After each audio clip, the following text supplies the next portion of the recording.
Hey guys, Rudy here. Finally got a face reveal for you. Today I wanted to talk about something strange that I encountered. I don't know if y'all ever heard of something called a doomsday clock. I heard about it for the first time probably last week. I was listening to a Jesse Lee Peterson radio show, one of his day shows. They do little day streams where I think they're also broadcasted on the radio in that Los Angeles area. And they played a clip of these people talking about how they're adding 90 seconds to the doomsday clock or something or other like that. We're going to get into it. And I kind of looked into it a little bit. It's unfortunate because I got a good laugh that I wasn't recording. I was just kind of going over it. And I got a good laugh out of a particular moment. Total clown show moment where it was just hilarious to me. Hopefully we'll encounter that.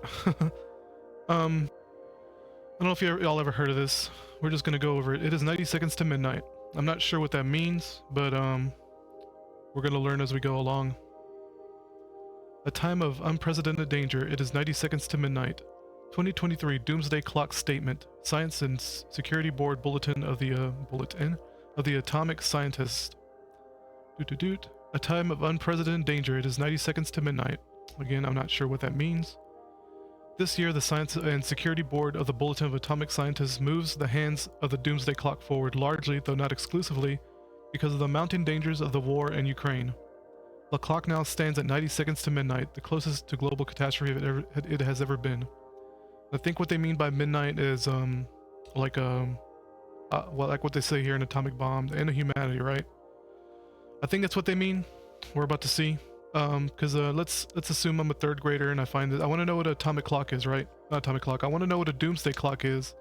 I'm a little kid, so I go to their dumb website and try to figure it out. This is what I'm doing. Put in my mind of a 10-year-old. Anyway, the war in Ukraine may enter a second horrifying year with both sides convinced that they can win. Ukraine's sovereignty and broader European security arrangements that have largely held since the end of World War II are at stake.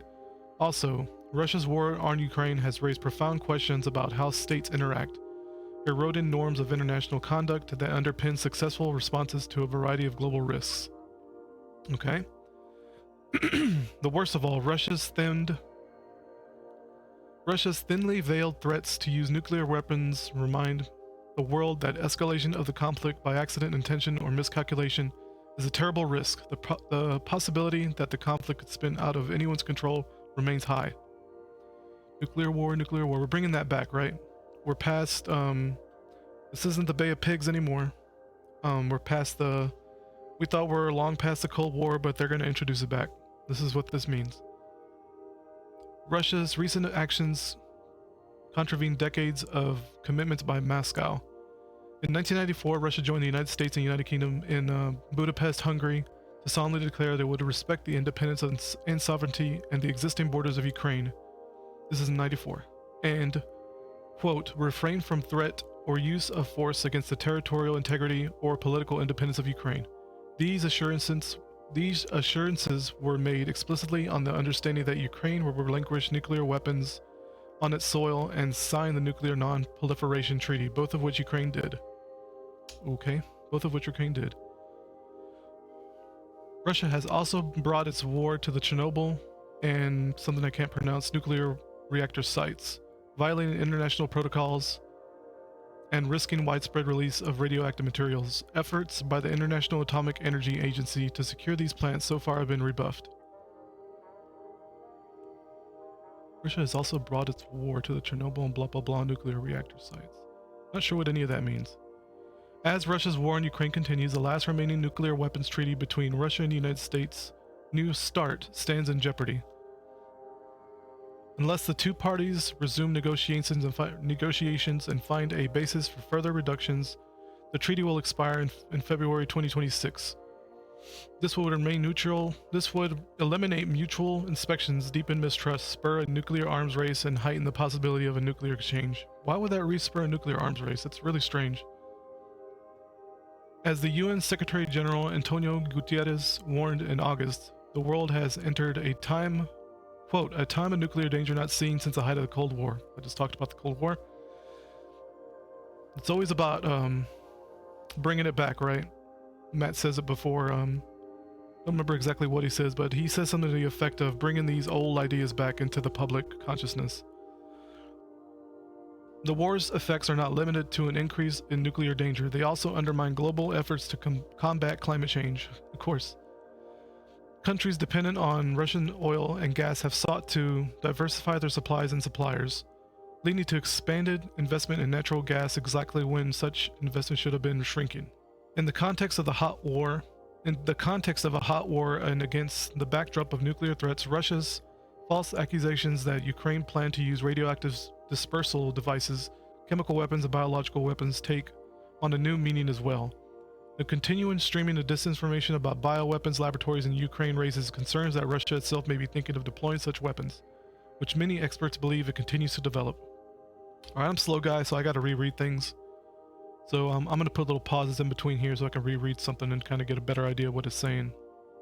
Okay, so evidently, from what I gathered from this paragraph, is that Ukraine was in the midst of using biological weapons, but isn't that what was going on with China anyway? Continue reading. Check if I'm still recording. There is no clear pathway. Oh, I skipped a paragraph. Russia's invasion of Ukraine has increased the risk of nuclear weapons use, raised the specter of biological and chemical weapons use. That's already happened, but okay. Hamstrung the world's response to climate change, gotta plug that in, and hampered international efforts to deal with other global concerns. Like what exactly? Hunger, maybe? You can try pouring our money towards that. The invasion and annexation of Ukraine territory have also violated international norms in ways that may embolden others to take action that challenge previous understandings and threaten stability.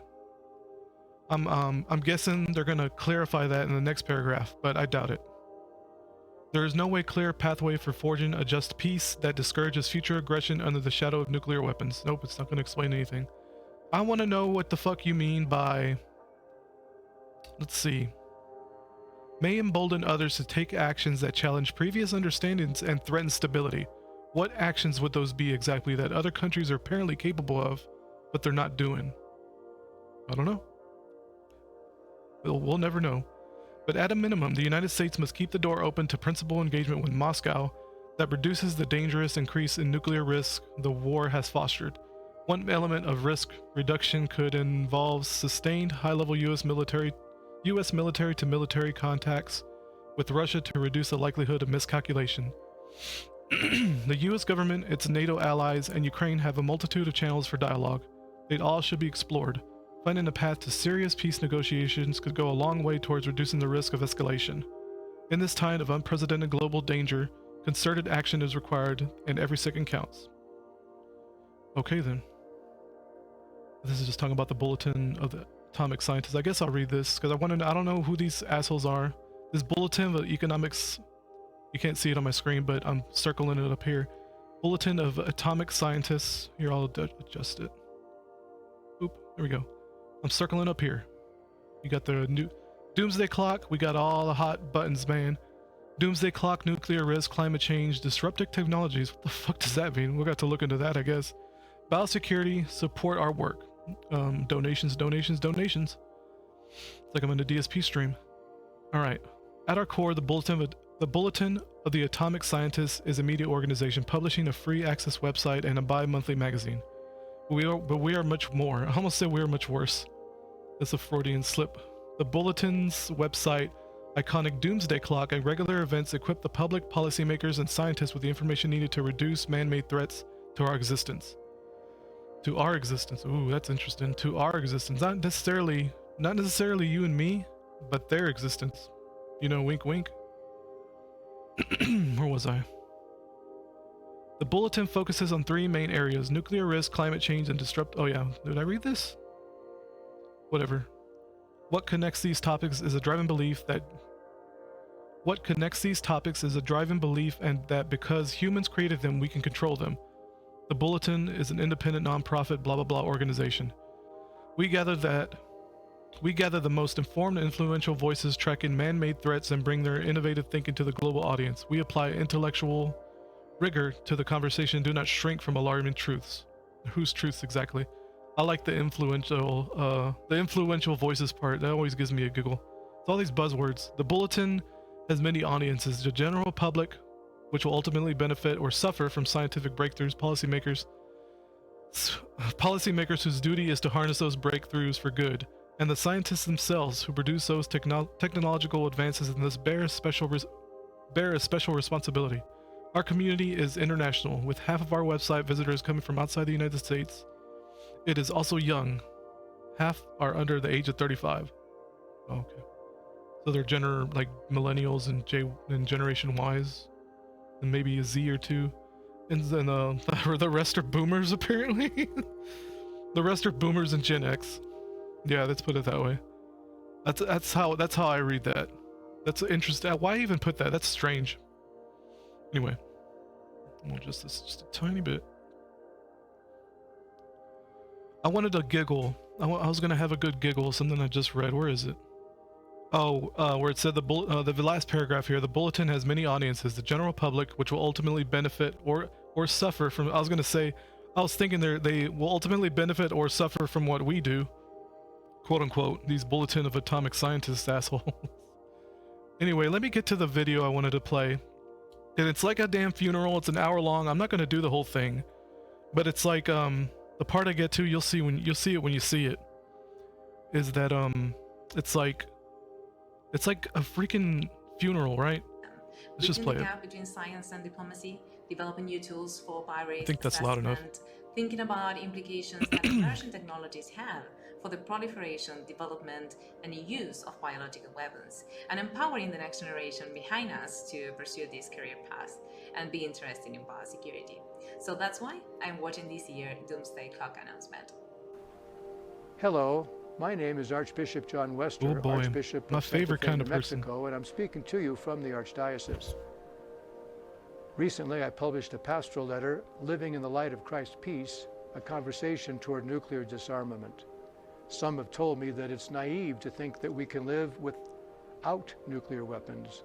I'm convinced it's far more naive to think we can live with nuclear weapons. And that's why I'm watching this year's Doomsday Clock announcement. We're playing at 1.5, guys. Here we go. Program manager at the Center for the Study of Existential Risk. I work on developing new methodologies. I'm not even going to say anything about this. Unprecedented future events that threaten human speechless. And civilization collapse. And I'm really interested to see how the bulletin weighs up the risks from nuclear war, climate change, and disruptive technologies. Hi, I'm Lalita Sundaram. I'm a Senior Research Associate at the Center for the Study of Existential Risk. I work on biological hazards, both natural and man-made. I'm particularly interested to see how the Doomsday announcement reflects the past few years of the pandemic we've been living through.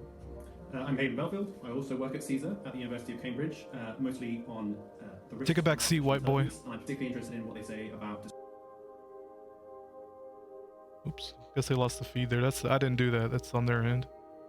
I guess this was live when they. And that's why we'll be watching this Doomsday Clock update. That's why we'll watch it. I'm watching it because I'm a conspiracy asshole, just by the way. Student and president of the student body here at the University of Chicago Harris School of Public Policy. As part of my program, I am pursuing a certificate in global conflict, which emphasizes the need for peace and coalition building among nations. As nuclear war becomes a constant threat and conflict, especially in the growing war between Russia and Ukraine, the further we move away from midnight, the closer. Here we go. There's a lot of live feed issues apparently. We as society can move towards more safer and sustainable methods. This is why I'll be watching the Doomsday announcement. Hello everyone, I'm Mitzi Jonelle Pan, a climate justice activist from the Philippines with Youth Advocates for Climate Action Philippines, or YACA. My country is one of the most vulnerable in the world to the climate crisis, yet we barely contribute to it. We're not able to adapt, transition to our renewable energy system, or manage the loss of damages that we have because of the historical and ongoing overexploitation of our country and the global south by the global north. We need systemic change, and we can only achieve that through collective action, and that is why I'm watching this year's Doomsday Clock announcement. Hello, my name is Polina Sinevitz. I'm the head of Odessa Center for Non-Proliferation. Polina. I'm studying nuclear deterrence, which has become highly relevant due to Russia's war against Ukraine. This is why I'm watching the Doomsday Clock announcement. We got all the bullet points. Fuck, it got really loud. Turn it down a little bit. Golly. I mean, to be honest, I didn't hear anything about nuclear tension. I'm gonna have to edit that out.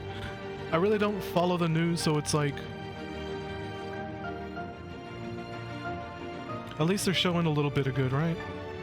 People in hospitals, of course. The climate. blooding. You got to show the bullet points, right? Like the Weather Channel. You can turn on the Weather Channel right now. Me and Den Keeper Truth had a little discussion about the Weather Channel, and it's just the shit they show. It's the exact same thing that they're showing right now. Like doomsday, we're all gonna die. Freaking floods, tornadoes, earthquakes, COVID. They'll show hospital beds, just a hospital full of people, right? But it's like just a non-stop barrage of just negative imagery, like over and over and over again.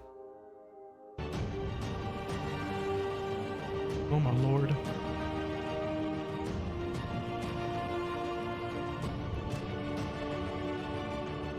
Bulletin President and CEO. Let the women pave the way to destruction.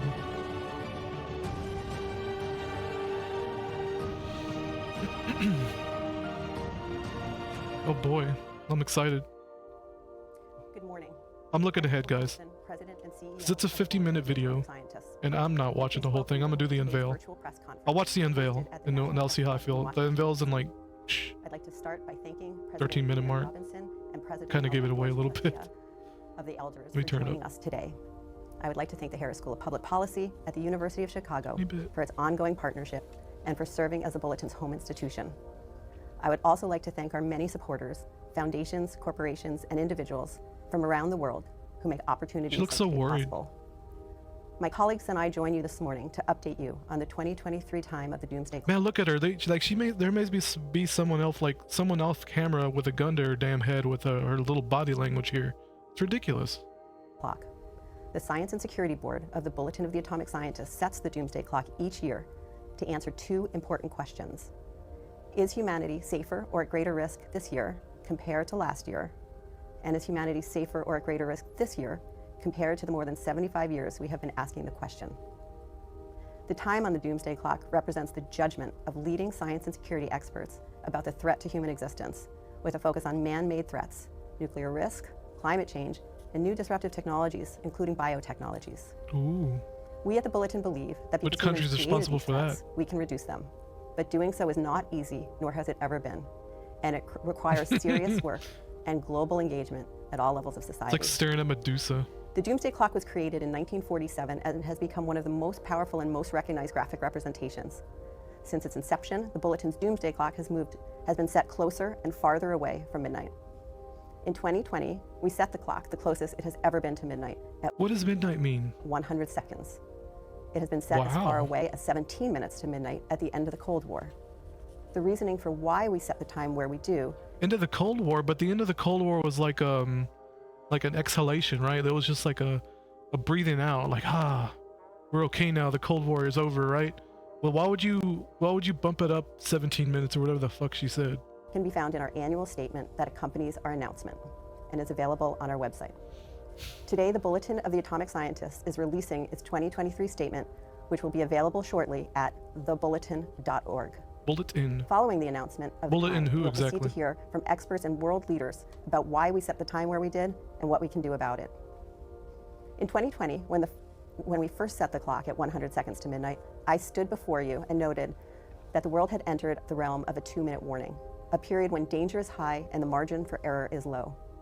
I noted then that the moving of the clock closer to midnight moves us into a period that requires newfound vigilance and focus from leaders and citizens alike. The move from minutes to seconds emphasizes our proximity to midnight. When the Science and Security Board kept the clock at 100 seconds to midnight in January 2022, we called out Ukraine as a potential flashpoint in an increasingly tense international security environment. We noted that without swift and focused action, truly catastrophic events were more likely. And then when the clock stands at 100 seconds to midnight, the moment is both perilous and unsustainable. In February 2022, weeks after our announcement, our fears were borne out when Russia invaded Ukraine. In March of 2022, the Bulletin issued a statement that condemned the illegal and dangerous invasion of Ukraine by Russia and called on all countries to denounce Russia's actions and President Putin's outrageous threats of nuclear use.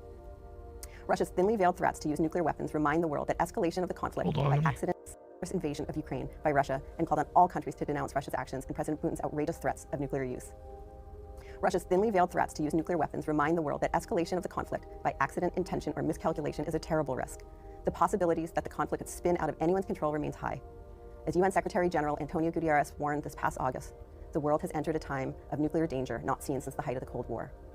The war's effects also undermine global efforts to combat climate change as countries dependent on... I mean, I don't know about that. Like, what? Like, wasn't literally, like, dudes in Cuba, then the whole Bay of Pigs was guys in Cuba, they literally had nuclear weapons stationed, like, aiming towards the United States off the coast? That's pretty serious. Like, is it really that bad? Russian oil and gas investment in natural gas, and Russia's false accusations that Ukraine planned to use radiological dispersal devices, chemical weapons, and biological weapons take on a new meaning as well.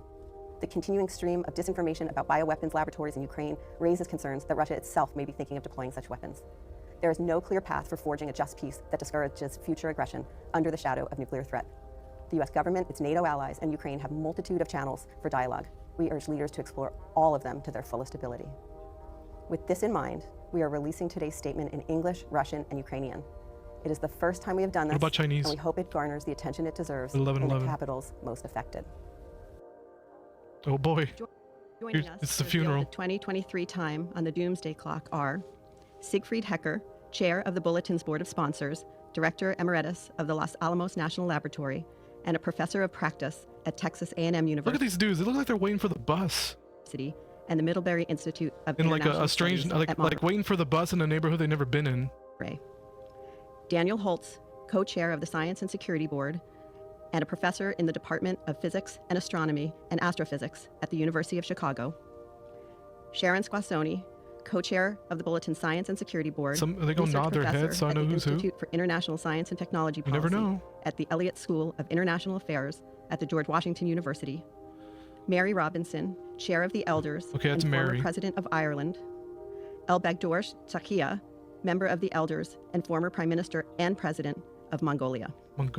Today, why do these people members matter? of the Science and Security Board move the hands of the Doomsday Clock forward. She's the first president or some first female president of Ireland or something like that. Because of the mounting dangers in the war in Ukraine. We move the clock forward the closest it has ever been to midnight. Wow. It is now. Well, no shit. Like, hold on. If you're moving the dumb Doomsday Clock forward to midnight every year, of course it's going to be the closest it's ever been since the last year. That's just common sense. Fucking retarded. 90 seconds to midnight. There we go. That was the part I lost my shit over. It's like watching the Sesame Street skit, dude. Come on, man. Yeah, and I want to see it again. It's amazing. Look at him. 90 seconds to midnight. 90 seconds to midnight. I can't get over it, man. I don't know what about it. I don't know what it is about that I lost my shit. I'm glad it happened again. Oh, zoom in on the 90 seconds. Good job, director. Make sure to zoom in. Then you gotta pan over to all their faces. That'll be perfect. Okay. Now what? Let me now turn the discussion to members of the Science and Security Board to elaborate on the statement. Got a panel of experts. I'm pleased to welcome members of the Science... All right, we'll watch a little bit of this, guys. We're at 23 minutes, 24 minutes. and Security Board, Steve God, Fetter, the Associate Provost, Dean of the Graduate School, and Professor of Public Policy at the University of Maryland. Steve is a recognized expert in nuclear risk and advanced technologies. Deer in the headlights. Suzette McKinney, a principal and director of life sciences. You couldn't get better actors. I mean, come on, man. Practitioner and expert. These are real people. I believe these are real people. They think they're doing something great. Okay. A senior scientist at the Stockholm Environmental Institute, whose research and publications for the past 25 years have focused on technological options and policy strategies for addressing climate change. We will then turn to members of the Elders, Mary Robinson, and Elbegdor Tsakia, to discuss how global leaders must respond to today's dangerous environment. Steve? Nuclear risks increased significantly last year, due largely to Russia's unprovoked invasion of Ukraine. Putin has repeatedly raised the specter of nuclear use. In launching the invasion, he warned that whoever tries to hinder us should know shaking that my head Russia's because he's reading from the fucking immediate script and it's and will lead to embarrassing. consequences Hey, you got the we right have never camera. Good faced job, in asshole. history. A few days later, he ordered Russia's nuclear forces to special combat duty. I In want to announcing hear the about annexation of Ukrainian territories in September, Putin declared that he would defend them with all weapon systems available to us. This is not a bluff. And in case I want to hear about how other countries are a threat, because that was a big emphasis on the shit I read in the other website. When missed the reference to nuclear weapons, I'm a he fifth mentioned grader, that so Hiroshima and Nagasaki had set a precedent. These nuclear weapons, he mentioned that Hiroshima and Nagasaki had set a precedent. Yep, These nuclear threats were intended to deter direct involvement by the United States and NATO. And the US and NATO have avoided direct conflict. But as careful as the US and NATO might be, the possibility of nuclear use cannot be discounted. Accidents, mistakes, and miscalculations could lead to unintended escalation. And Putin might deliberately escalate if faced with the prospect of defeat, if Russian forces were being pushed out of Ukrainian territory.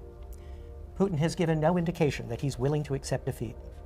Despite repeated military setbacks, Russia has pressed on with increasingly desperate tactics and aggressive tactics, including reckless attacks on nuclear power facilities and indiscriminate assaults on civilians and infrastructure. Although a nuclear attack would serve no military purpose and would make Russia a pariah, an international pariah, and turn Russia and India against Russia, he might make desperate moves if no other options are available that he regards as acceptable. How do y'all know? Do y'all know But even Putin? if nuclear use is avoided in Ukraine, the war has challenged the nuclear order, the system of agreements and understandings that have been constructed over 6 decades to limit the dangers of nuclear weapons.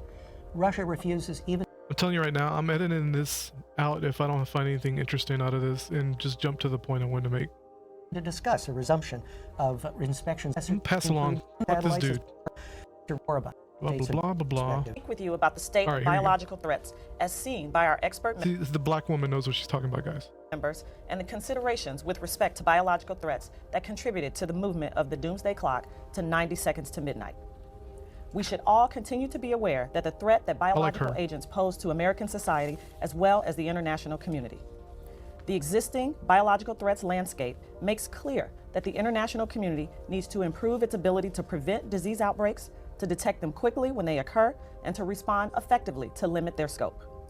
Nearly 3 years after the onset of the COVID-19 pandemic, the world... Look at that wiggle. I'm gonna play it again. She did a little wiggle. Scope. Nearly 3 years after the onset of the COVID-19 pandemic... Look at that wiggle. ...experienced the fallout. 3 years after the onset of the COVID-19...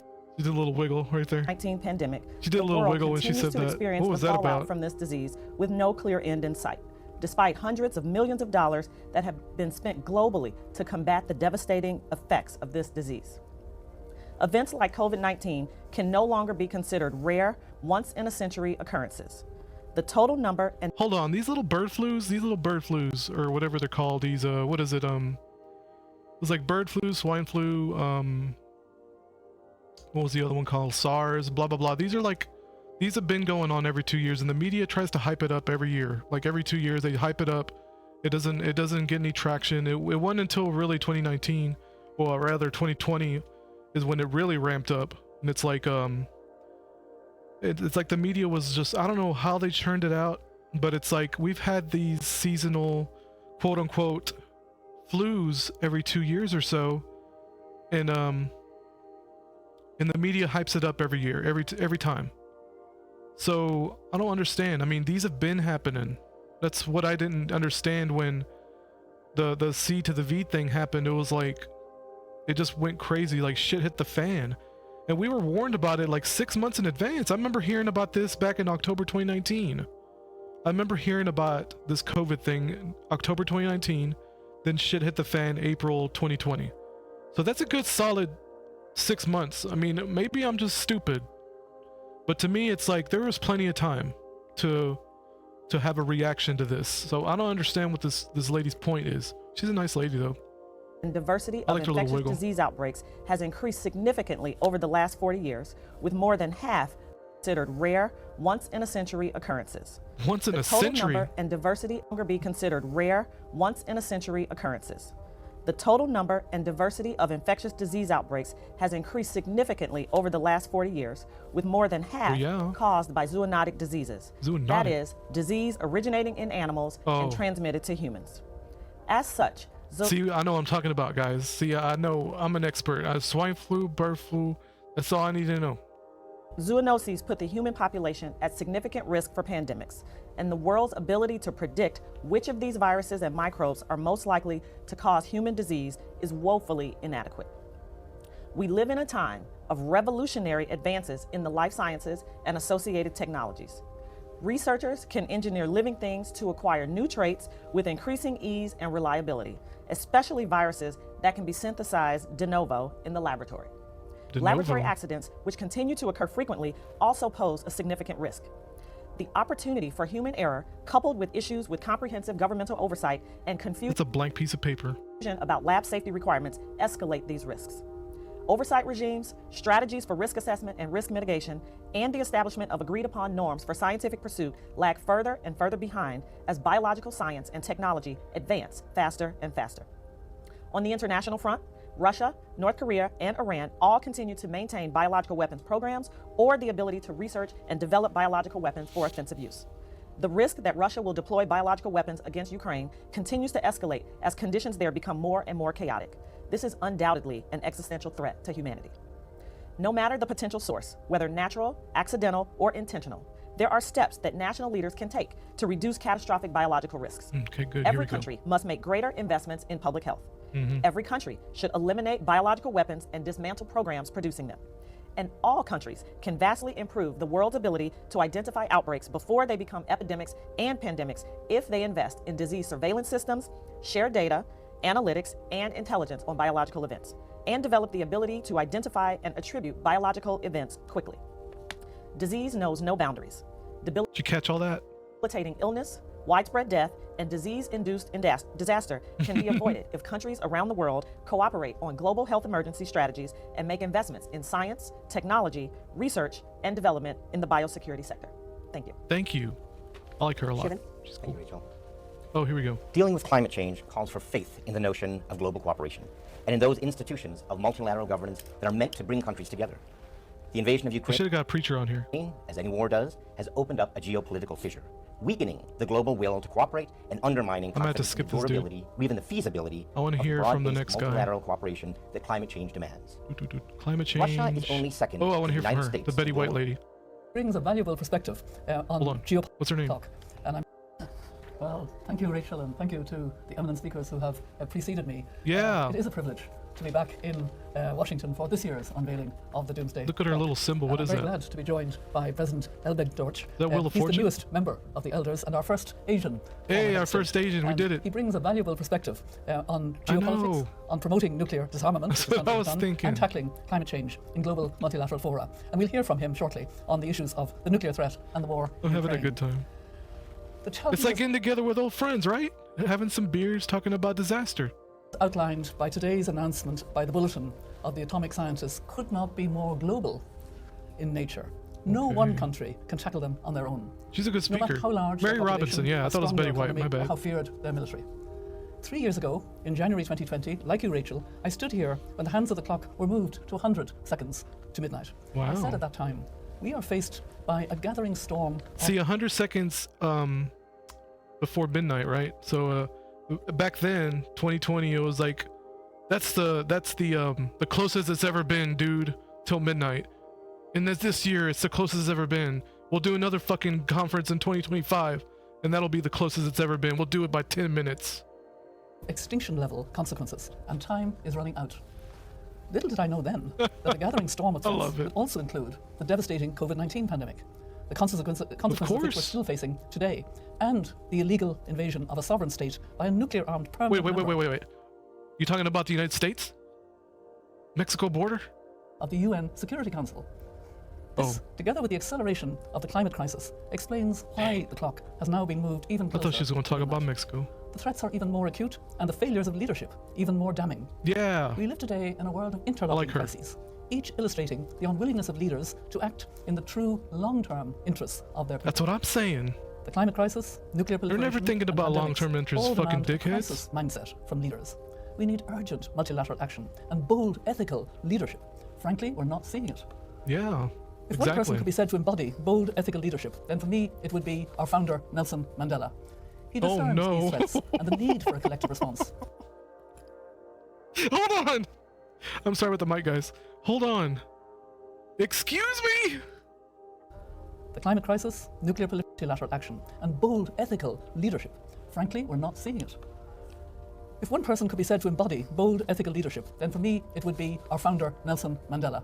Oh no, guys! Nelson Mandela was a founder? What the fuck? Oh my God. I knew this was going to go crazy. He discerned these threats. I'm just going to and play the it. need for a collective response. When in 2007, I don't even have to say, he founded look, the Elders. I don't even have to say anything. Y'all already know. Nelson Mandela was her founder? The group of independent former world leaders of which I have the honor to be chair. We need leaders like Mandela again today.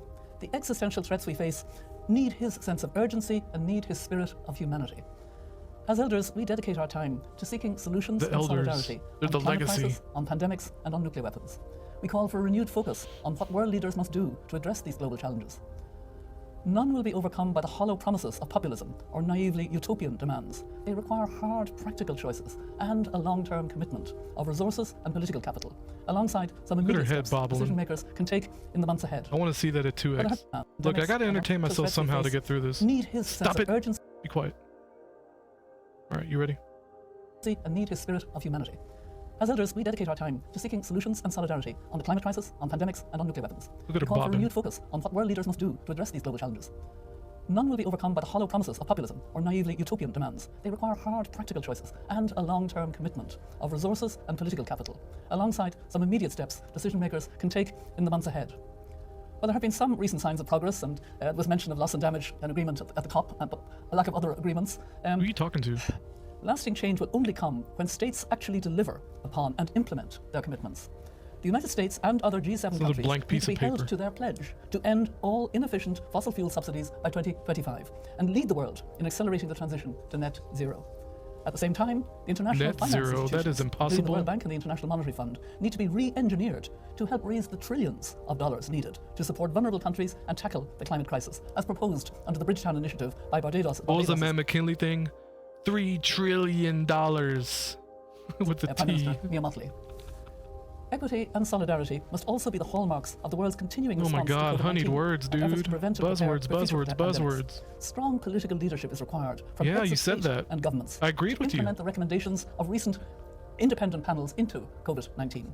This should include supporting and strengthening the World Health Organization and a concerted push for a new pandemic treaty to address systemic barriers to equitable access to vaccines, diagnostics, and therapeutics, underpinned by significant financial investment. Ain't no telling, ain't a goddamn thing, ain't no fucking telling what she means by equitable. This is a daunting global agenda that demands urgent action in the hands of the doomsday clock are not to tick down remorselessly to midnight itself. World leaders must seize the initiative and must deliver for that. So midnight really is just some arbitrary number in some time zone, right? So midnight, let's say it's midnight on the West Coast, and that's the moment the nuclear bombs drop, right? Or whatever. That's the midnight. I mean, I get that, but it's like so stupid.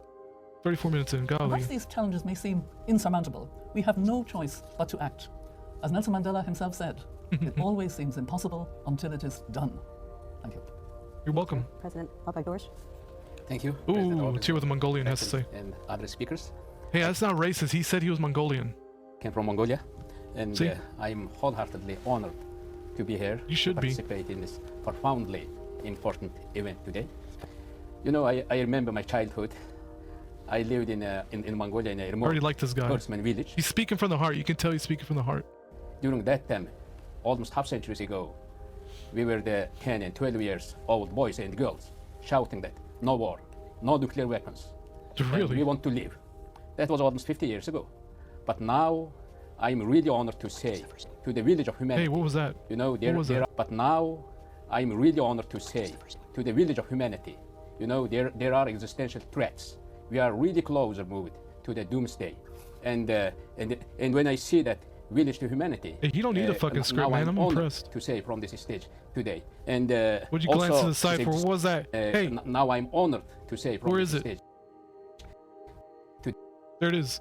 Look at him. What was he glancing to the side? What is that? What was he looking at? He looking at his handler? You looking at your handler? Did you say something wrong? Is that what that whispering was about, Mr. Mongolia? And also, these existential threats outlined today should be a cause for alarm for every citizen on Earth. And even looking more at his notes, he had it memorized, and he had it memorized. His handler fucked him up. Thanks a lot, asshole. Decision makers to rise. What do you say? And even more alarming is the continued failure of decision makers to rise. And even more alarming is the continued failure of decision makers to rise to the challenge despite urgent warnings they hear You're off the hook. year after year. I thought he said the N-word. I was about to be like, man. One story from our human history. I can't post You know, this. there's a city called Pompeii in modern Italy. And people lived there 2,000 years ago. I know. And there was Mount Vesuvius actually erupting. And that actually continued for 18 hours. And people kind of used to that. But after that, that 6 meter, 20 feet high, melted lava came to the town and buried it. Now I see that we see more Mount Vesuvius near to our human villages. Mount Vesuvius is related with the wars, with the nuclear weapons, nuclear threats. And speaking in parables. Pathogenic threats. He's a regular Jesus Christ speaking in parables. What a guy. Pandemics, also with the climate crisis. There are one more mountain is rising. It's like a more related with the disruptive technology. You keep that between you and your wife, buddy. And scientists are warning us, and we have to wake up now for the call of these people. And I think science is not nationalistic. I want to see that in 2x. I'm not going to rewind. And they are calling us, and we all know that doomsday clock. Does he sound like a when normal? It was far in 1991, 17 minutes to the midnight. If you see the 17 minutes in terms of the seconds, nationalistic, science is universal, and they are calling us. And we all know that doomsday clock, when it was far in 1991, 17 minutes to the midnight. 1901, the doomsday clock was 19 minutes till midnight. If you see the 17 minutes in terms what is this? I mean, I get it. They're just being dramatic, but it's like this. These arbitrary numbers or get on my fucking nerves. The seconds, it's 1,020 minutes. Now that actually moved to the 90 minutes. Since, 17 minutes, it's almost, 17 minutes is almost 10 times Look at your closer. handler. Quit looking at your handler. To the midnight. And I think this is why the urgency of the interconnected and existential threats we face, it requires a crisis mindset from our leaders. And around the world, all we mentioned, I don't want to repeat those threats. And I think these are now, we cannot continue now business as usual. We need to wake up. Thank you. Thank you so much. We have some questions coming in from the press. And this one is from Ivan Pilchikov at TASS Agency, Russian media. And I'm going to turn it first to Steve and then to President Albegdorsh. If this is a nothing burger, I'm skipping it. I'm taking it. I'm deleting it from the video. The first question is, the U.S. and its allies are currently discussing sending Western tanks, additional long-range weapons and Western fighter jets to Ukraine. How, in your opinion, this is for Steve, how in your opinion does it affect the prospects for resuming... To warn you. Hold on.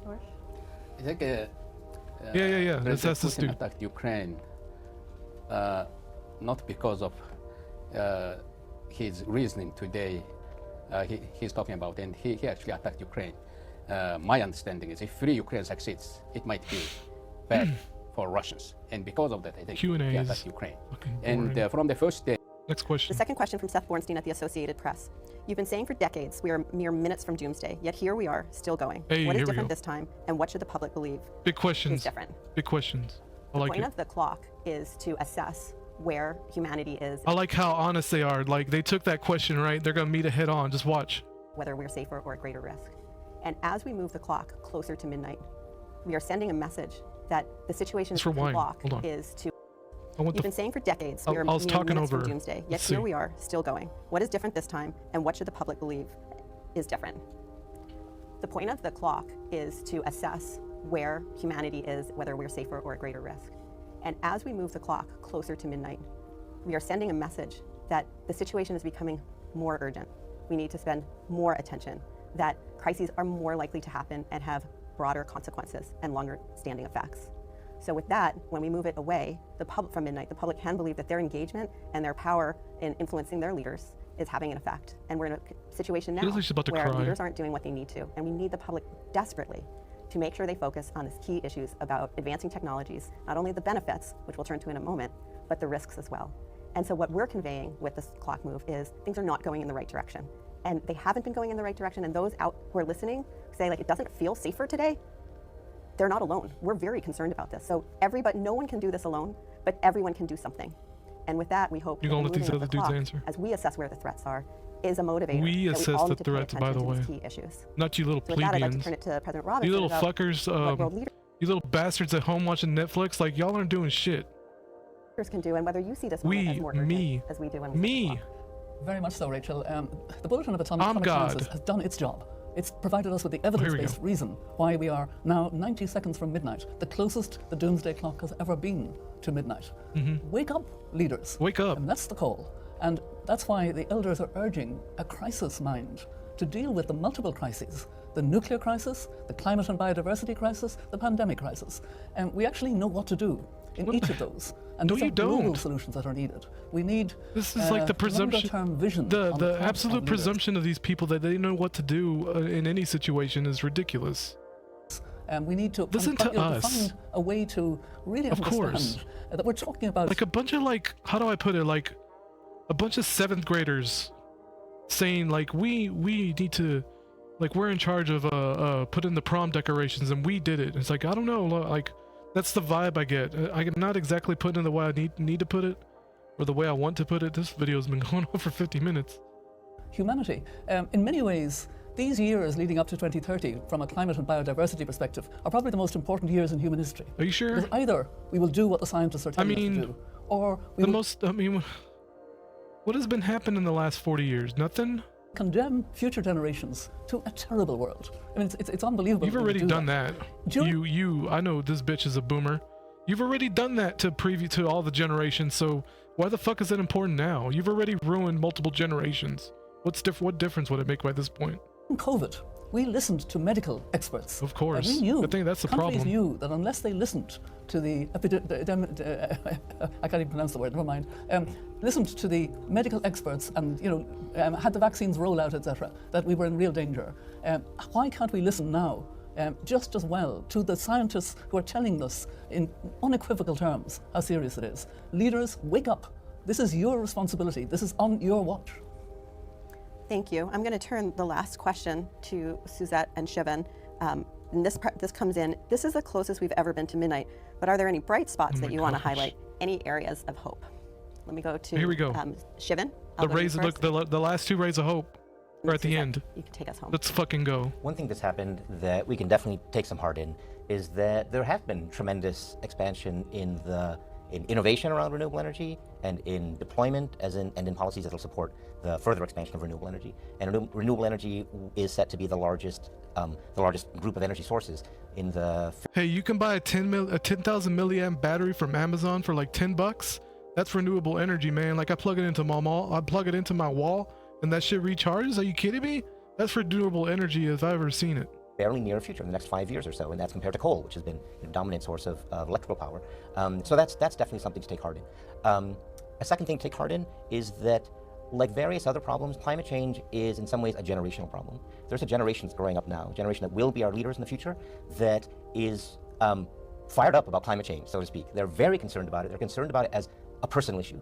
Our generation, has been talking about climate change as a problem for future generations. This is the future generation that is coming up now and that will see the potential very dire impacts. And so their motivation and their energy and their seriousness about climate change in a way He's either that a boomer or Gen X. Former generation hasn't been, as President Robinson was saying. You know, millennial. That's something to... He's got to be a boomer. Put some serious hope. She's a millennial. Look at her. Thank you, Rachel. I thought she was going to stand up. I would say there are a number of bright spots and areas that give us hope. First and foremost, investment in the life sciences and the will among leading researchers to identify advancements in technology, advancements in the life sciences continues to grow. The COVID-19 pandemic really heightened the need to increase research in these areas and to continue to sort down the negative impacts of biological threats. Oh my God. Thank you. As we come to the end, I want to thank you and thank our panelists. I stopped listening. I might just cut that out. And experts and world leaders for joining us for this year's announcement. We've heard some bright spots, ones that we always look for at the Bulletin, because science, the advancement of science, brings such huge potentials. But if we don't figure out how to manage the risks associated with them, it's the risk that... All right, I'm done. I'm done with that. And the way these people are like super presumptuous. Am I using that word right? It doesn't matter. Y'all know what I mean. Just like the Christians I talk about, just they sit around. They're the kind of people that, the kind of Christians, they remind me of the kind of Christians that you find who are sitting around waiting for the rapture, waiting for Jesus to come again, right? And it's like, you got to be more concerned about the present more than these imaginary fairy tales in your mind. It's like, And this doomsday clock thing is just so bizarre to me. I never heard of it up until last week. I was like, let me just do a video about it. I didn't expect the shit to be 50 minutes long, but whatever. And the Nelson Mandela thing, like, did he discover, like, did he found it or something? What the hell? I'm gonna look. Founded by Nelson Mandela. Oh my god. Is he, like, known for... Oh, duh. It came up there. I wanted to look at the Wikipedia page. What does it say about the doomsday clock? Looks like Morgan Freeman. Y'all can't see it. I'm gonna stretch it out. Look at him. That's Morgan Freeman. It's Shawshank Redemption. He was in that movie. This is bullshit. Blah blah blah. What is this? Used by white persons. These public premises. Whatever. I guess that was in Africa. Or South Africa.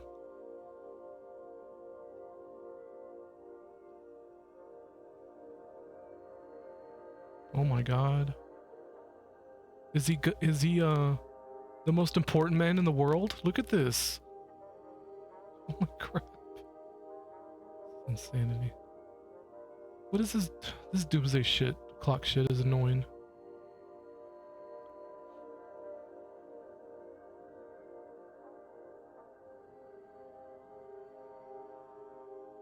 What time is the doomsday clock at today?